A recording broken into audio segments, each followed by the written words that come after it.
Good morning. Oh dear, slightly, I've got my tripod, look, Ma, no hands. Yeah,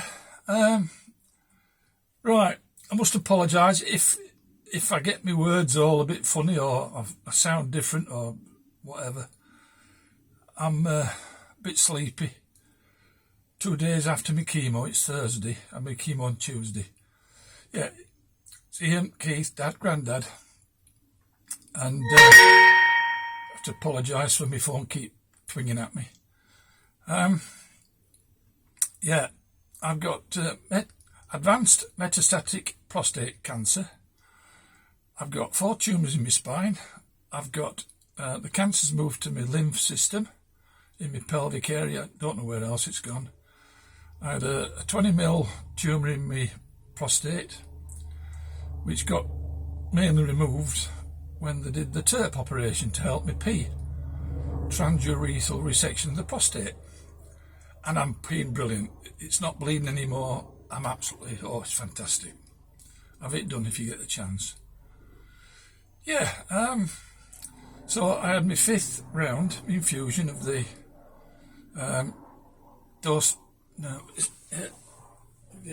docetaxel. That's what we call it in England. America, it's Taxotere, I believe. Yeah, it's a cumulative effect, so whereas previously it didn't really start hitting me till Friday, it's now hitting me on the Wednesday. I'm sleeping a lot, and I could just fall asleep now. So I thought I'd come out in the camper, brighten myself up a bit, and do a little video. And a shout out to a few. Marius, brilliant. Loved your comment, your voice comment on WhatsApp. He was rolling with laughter and in tears apparently after my last one. Got a broken arm. Oh dear. But it's nice and quiet here. There's nobody to look and laugh. Wonder what the hell's up with me. I wonder that sometimes, mind. Not sure what I'm going to find funny in this one. But yeah, so I've got my PSA from last week. If you remember the time before, it was 0.1, which was previously the best I could do. But if you remember, the consultant told me they can now measure down to 0.001 before they class it as undetectable and in total remission. So that's my aim, 0.001. I was told this morning by the nurse my PSA is nearly halved from the previous time. It's now 0.056. So I'm just about there. Hopeful. My next one in a couple of weeks or 3 weeks' time probably won't be quite down to 0.001, but it'll be getting pretty close. But then my next PSA will be 3 months after that, unless the consultant says different. Let me just move this over a bit. I'm not quite centre. There you go. Right. Yeah, that's better. Yeah, so shout out to Marius, as I say, 2 thumbs up. I saw my first chemo nurse, who doesn't want a name, so I'll just say Kay, and you'll know what I mean. And apparently she's still watching them. You must be better than I am. Yeah, that takes some effort. But please, Kay, if you if you think it might be of interest to your colleagues, pass it round. Feel free. The more people that words are going. My brain's not fuzzing right. And the strange thing is, I had my Filipino 007 for the 3rd time on the trot, and he gave me the what they call it when they put it in you. See, brain fuzz, baby brain. Never felt a thing. It was like, he said, that's it, it's in. What? I didn't feel it. Cannula. I'm sure you all got it, not me though. Yeah, so same routine as before. I'll not bore you with all that. But effectively I got there early. So it was like, I think it was about, for me, before I got home, it was about 11-hour day. So it's a long day, but, you know, it's worth it in the long run. Yeah, it's sort of one of the thoughts I want to get across. I hope you like the sunshine. Came out just for you. Is that, you know, I always say about the, gone again, Reach Tapestry, and about your health being your responsibility, nobody else's. Well, of course, you sat in this room with all these other people around, and there's some really poorly people, you can see that, and there's some people in different stages. And you try and sort of let them get on with their bit and ignore what they're going through, and you try and sit there and give them respect and, you know, and privacy. But sometimes you can't avoid overhearing what's going off. And there's this guy gets ushered in, this tall, thin, and I'm not giving any sort of personal details here, but when he walked by me, he's and he's walking right slow, and every time he takes a step, it's and I thought, oh, come on, fella, you know, chirp up a bit. Anyway, he sat right next to me. So you then pick up the story that he's just turned up. I'm guessing he must have missed previous chemos, and he'd just arrived. It sounds, I might have got it slightly wrong, so I apologise if I have, because I was trying not to pay too much attention. Anyway, so they were running around after him, but, you know, he's got all, you could see he got all these other, I can't remember what it was now, but issues, and he was after his chemo. So they had to fetch his consultant, his personal consultant, from whatever he was doing, you know, thumbs up to NHS. And within 5-10 minutes, they got his consultant with him, and his consultant was talking it all through, and I ignored all that, you know, too personal.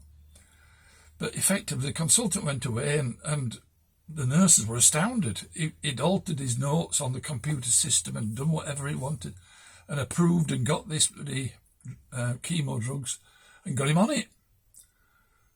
Amazing. And they were saying, all nurses were saying, we didn't know you could do that on the system. They said, oh yeah, you know, my 007 was, you know, is one of the sort of good, well, I mean, they're all good, but is one of the more experienced. That's probably the better term to use. But this guy was sat next to me, and of course you've got the pumps pumping it in, and when it times out, the red light starts flashing. So 007, my guy, is doing him as well because he's right next door. So he switches it over to the flush because he'd finished his chemo infusion. And he said to the guy, he says, we'll give you a flush now for 15 minutes and then you'll be okay. So I'm sort of just sat there looking round. 10-12 minutes goes by, and I'm watching this guy, and he starts messing with all the tubes. Well, you don't do that. And he's got this thing that, you know, you can stop that blocks the tube off and things, and he's messing. And I'm thinking, no, don't mess with that, mate. You know, you'll stop your flow. So anyway, while I'm looking, the pump goes beep beep, starts flashing the red light, and I'm not kidding. Within 3-4 beeps, it ripped his cannula out. So this guy was obviously, I want out of here, you know, I don't want to be in here, sort of thing. Because when he rips cannula out, blood dripping everywhere, all on the floor. And so I shouts, Mr. Bond, 007. It's not his name, real name, but anyway, you'll know what I mean. Or K will, anyway. So he comes running over, you know, and puts a cotton bud on it, applies pressure, stop the bleeding, all these things. And the guy's up and gone, more or less. And I'm thinking, oh, how ignorant, how impatient. And obviously hasn't got a great deal of respect for his own health. So that, sorry to rattle on, but then the second part of the story is this other guy near because by this time it's getting near sort of end of the sessions, so the room's empty, and this guy comes in, and what they do when you come in, they've got this check sheet that they go through, and they say, have you got constipation? Have you got diarrhea? Have you been on antibiotics? And they go through all this checklist, and have you been figgling, that sort of thing. And so this guy's at the other side of the room, and of course he's talking. I could hear quite, because everywhere's quiet, there's not many people in, and I could hear what he was saying. And he said, I'm feeling absolutely tired. It's really weak.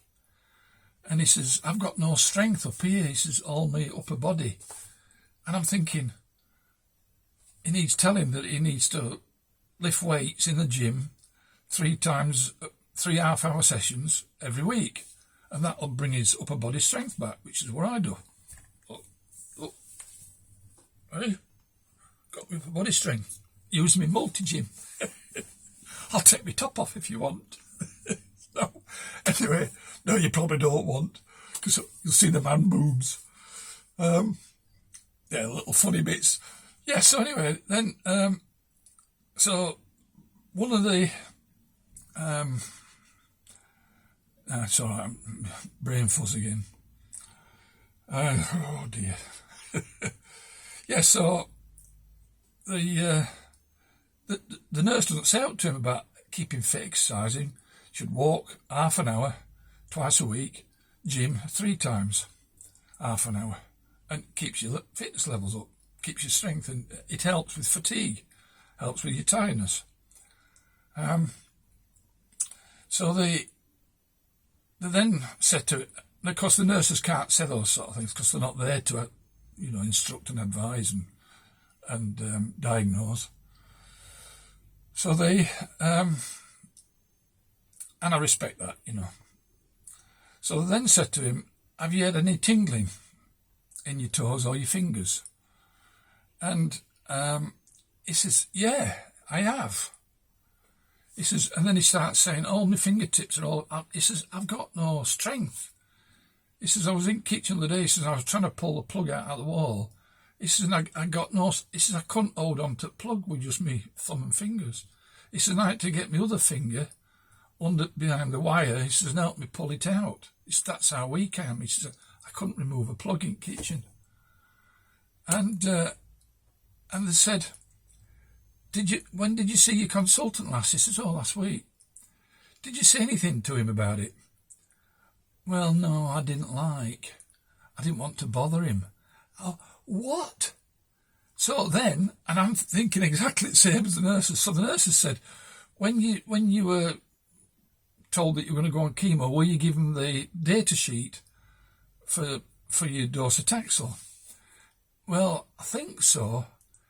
And he said, and have you read it? Well, not really. And I'm thinking, oh dear. And I thought I'd bring that's what I was given. And you'll see it says docetaxel. And it's an 18-page document that takes you through everything. And it's brilliant. I've read it back to front 2 or 3 times because it tells you all the risks, what to do in every situation, when you should tell your consultant, when you should phone the hospital, when you should get to the emergency department. And this tingling thing is called peripheral neuropathy, and it's a common side effect of docetaxel. And what they do is, if it gets bad, they can adjust the dosage and reduce the symptoms.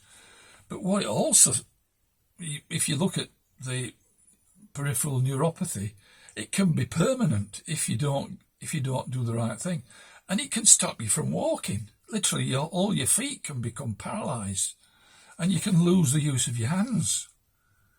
It's serious business. And this guy's just saying, well, no, I didn't really want to mention it to, you know, read the bloody paperwork. Your health is your responsibility. Anyway, done preaching. But I thought I'd give you those two little gems. Yeah, everything's happening that obviously, excuse me, I get this sort of belching and acid and things with the side effects. I'm nearly finished now, but I thought one of the things that when you have chemo, your body expels it all the chemicals in any way that it can. So defecate, urination from your nose, any mucus from your nose, any saliva has all got these chemicals in it. So you've got to try and be hyper clean. And of course, I'm still losing body hair. And I can't find any short and curlies no more. so sorry, Your Highness. Sorry to be so indelicate. So of course I've got a B-day, so I'm busy washing myself, and I'm thinking, oh bloody hell, there's no hair, and it's like washing a baby's backside. It's like a peach. So, but the other little tip I found was that because I'm now finding, sorry about this, my scrotum it's no longer a hairy chestnut. It's just a skin. So, and of course it gets very uncomfortable. It sticks into your thighs. So I'm now having to use talc to keep it sort of because it pulls and makes sore. So anyway, I thought you might have a little chuckle at that. Anyway, I don't know how long I've gone on for now because I ain't got my glass. 17 minutes. Yeah. So generally speaking, when you fall asleep, it's like when you're really, really ill and you don't sleep properly, you don't have a proper sleep, deep sleep. So you're very restless. You wake up after an hour or two, and then you flop back asleep again. It's severe fatigue. But what I do is my exercise regime, I tend to stay off it for this week because I've tried that and it's nasty. Yeah. So anyway, I haven't forgot about some of the things I'm going to aim to do in the future. The bits of tackle that I get to sort of keep myself monitored and well, and help me with the side effects. I got a lovely multi-gym, not cheap, but does loads and loads of things. But I'll probably do one on that alone because it's a good bit of tackle. Right. Anyway, sorry to rattle on. Love you all dearly. Keep watching. Don't know what else to say. So sorry, Marius. Not as good as the last one. Two broken shoulders, 2 hands. Look, Ma. You know what that is when you're riding your push bike for the first time and you found that you could take your hands off, and you say, "Look, Dad, no hands." And then you go, "Ooh," nearly fall off. So anyway, that's where we got that from. Anyway, don't forget, and life's a rich tapestry. Make it colourful. Look around, lovely. I wish I could show you a bit more at garden. Some rare plants there. Yeah, and it's your responsibility to make it colourful. And your health is your responsibility, nobody else's. 2 obvious, indications I've given you there, what I've already seen. And I've had plenty of others. People. Don't know how to take care of themselves, do they? Right, anyway. Hope you have a good day. Hope you enjoy watching this when I manage to get it uploaded. And we'll see you again probably about a week's time. Bye now.